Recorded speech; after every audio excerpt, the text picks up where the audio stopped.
food drive is going to be one of the biggest, most dramatic changes to your daily routine. We're gonna be looking to cut out their allowance, and the only way that your dogs are gonna eat is for 5 to 10 minutes in the morning and 5 to 10 minutes in the evening. During these 5 to 10 minutes, we're gonna be playing a game known as the verbal marker game. Through getting your dogs to follow the basic obedience commands, they're going to be responsible for whether they get a good, a yes, or a nope out of you. This is gonna be a great way to motivate them to listen to you. It's gonna be a great way to build food motivation, and it's gonna be a phenomenal way to get them enthusiastic and just build an overall better relationship with your dog.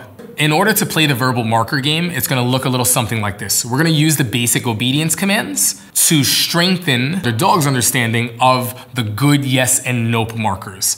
If we have a dog that is not enthusiastic to perform these behaviors, we're going to be using the yes marker. I might ask you for a sit. Yes. If I think that the sit is slow, and I have the ability to build a more enthusiastic dog, I'm gonna wanna be in the business of yesing that. Sit, yes. Yes. Sit, yes. If I think that the down looks a little bit sloppy and I want a dog more enthusiastic to down, I'm gonna be in the business of down and yesing, and down and yesing. Once the dog is enthusiastic, we're gonna be using the good marker for duration, teaching the dog that they have the ability to hold the position. Sit. I like the way the sit looks. It looks sharp. Good.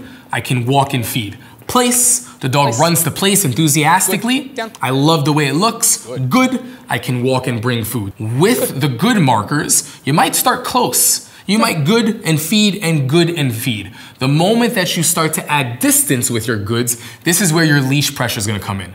You're gonna need leash pressure to interrupt. This also is where your nope is gonna come in. You're gonna need your leash pressure and your nope when you start utilizing your good markers at a distance, because your dog is gonna need help. Through the verbal marker game that you're gonna be playing for 5 to 10 minutes, morning and evening, it's gonna put us in a position where we'll be able to ask something of our dog in a real world situation that they're familiar with.